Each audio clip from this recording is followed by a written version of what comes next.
Hello everyone and welcome back to my channel.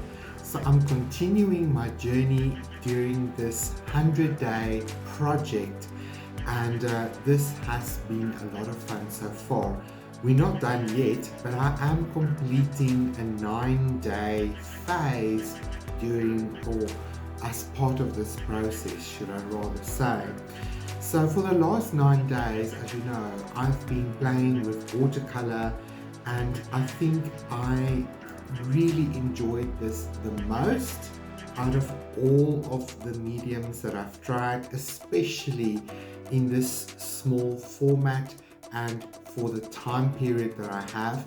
You might have noticed that I finish my videos a lot sooner during this last 9 days because there's just not enough time for a layer to dry in order for me to put on more detailed layers on top of that. But I sort of let that whole idea go because the whole sort of idea behind this is to just respond intuitively to what's already on the paper and just to play with the medium and to try to create something that is aesthetically pleasing during this sort of painting process.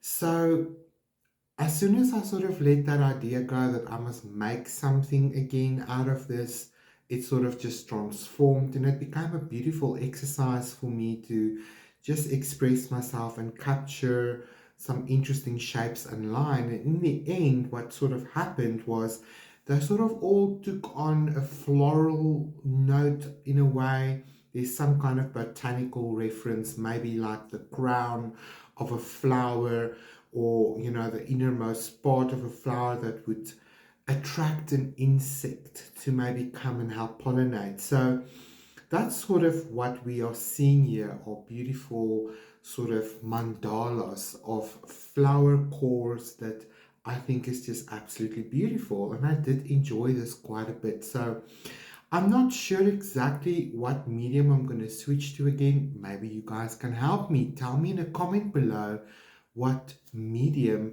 you think I should tackle next or switch to again.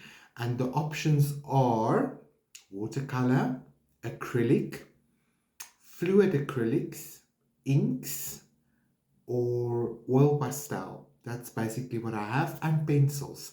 So you are allowed to maybe tell me which of these mediums you would like to see me play with in the next 9 days of this 100-day project.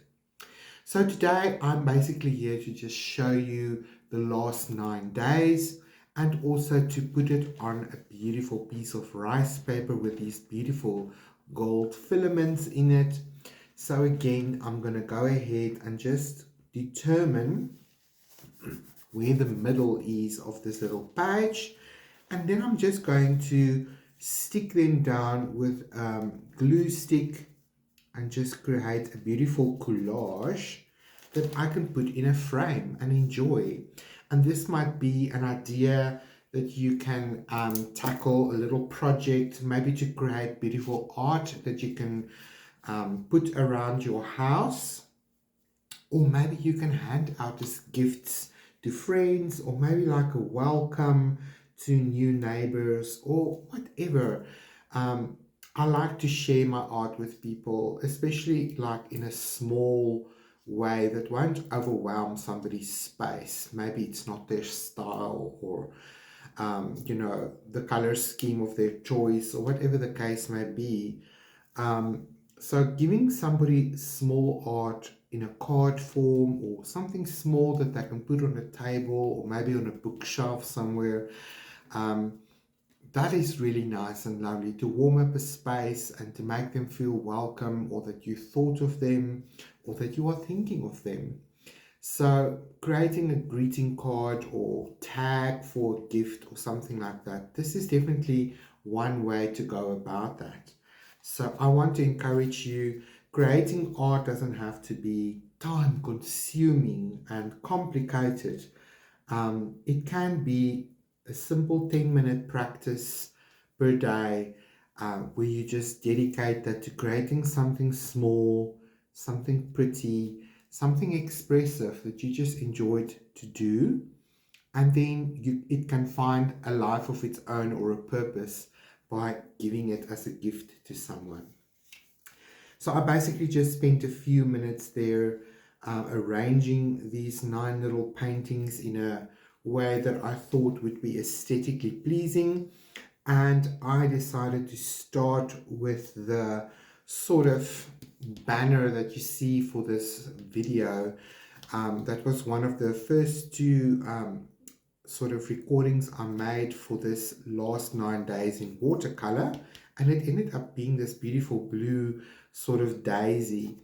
And from there it sort of just took on a life of its own, and it became this floral inspired little meditations for me.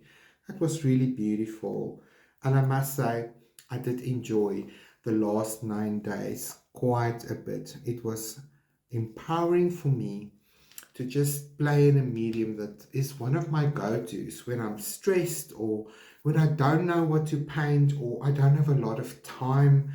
I tend to sort of grab my watercolors because it is a medium that you can work in, that's quite fast and fluid and doesn't have to take a lot of time.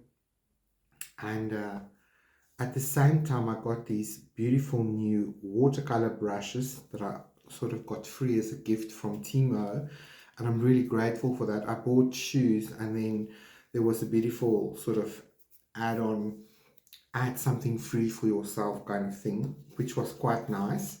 So I grabbed watercolor brushes, and it's these beautiful ones. It's a whole set of these brushes. They are synthetic, but wow, what a beautiful set of watercolor brushes. And as soon as that arrived, I also sort of knew that my Patreons wants me to do a watercolor class. So I'm literally currently recording my watercolor for beginners tutorial on my Patreon. So if you are interested to paint with watercolor and you're a beginner and you have no idea how to get started, or what you would need, or how to successfully begin to use this amazing medium, then I want to encourage you to check out on my YouTube channel my watercolor for beginners. I think the first few episodes I did share publicly here on my channel, so you can check it out, see if you like my sort of teaching style and how I go about it. And then if you are interested to do this class with me, you will find a link in the description of this video and of all those watercolor videos that will take you to my Patreon page. And you can subscribe to my paying tier. It's only $5 a month, which is really not a lot. And you will get instant access to all of my tutorials that's on there. There is over 20 classes in a variety of mediums available. But this watercolor for beginners is really going to be something pretty and very informative and empowering for you to get into. I am confident that by the end of this watercolor for beginners, you will know exactly what this medium is all about, and you will know some basic techniques that can get you going to play and to paint with watercolor and to enjoy this amazing and empowering medium. Now, I know a lot of people out there say that watercolor is one of the most difficult mediums, and in some terms it might be the truth. There's some technical things about watercolor that's unique to watercolor, but it doesn't mean that it's impossible. It's what I like to call the magic of watercolor, and once you understand how this medium works, which is not difficult at all, once you have those little secrets under the belt, you will be amazed at what you can create with this wonderful medium. And that is exactly what I want to share with you during this watercolor for beginners tutorial. So this is really exciting. I think this is so pretty. I will zoom in for you guys, and I need to go to the store and get some frames and have these guys framed up because it's really pretty. I have one of these standing at my salon on the reception desk in a frame, and It's this little moment when clients are there and they notice the colorful little squares. It's nice to see them sort of stare at it and say, oh, that's cute. Where did you get this? And then to tell them, I made that. And they're like, oh my word, you're so creative. And yes, I understand that that is the case, but I also like to encourage people to try it for themselves. And I've got a number of clients that joined me on this beautiful journey because of these little squares. And that just makes my heart feel warm and fuzzy because I know that I've inspired and I've empowered someone to begin a creative practice that they maybe thought before the time they don't have the time or the resources to get into. So I'm so grateful that you guys find this useful and inspiring, even if it's just to take a few minutes to watch one of my videos. If you've watched them, you'll know I don't speak during these videos. I just play beautiful meditative music, and I want you to sort of join me in this moment of responding intuitively in a particular medium to whatever is happening on my cardstock. So check out those videos. I love to share them with you, and if you like them, please give me a like and tell me in a comment below what exactly you liked about the video, what sort of was a nice moment for you, and also tell me where you're watching from. I'd love to get to know my beautiful community that is around me, that's enjoying my videos and that is supporting me. Thank you so much. I really appreciate it. So stay tuned, and I'm going to sort of check out your comments for this video to see which medium you want me to see continue in, and maybe we'll just continue with watercolor for the next few days, or maybe we'll throw them all into the mix. That's also an option. Maybe do a total multimedia kind of thing and see where that takes us. I even thought of opening my collage box again and bringing papers forward and just tear some papers and try collage for the next 9 days. Maybe that's what I'll do, but I'll sort of see what you guys say, and if a few of you mention a particular medium, then I will definitely go for that. So put that in the comments for me, and check out all of the information in the description of this video, and I'll see you guys tomorrow for another day in my 100-day art challenge project. Thank you so much for watching, and stay creative. Bye bye for now.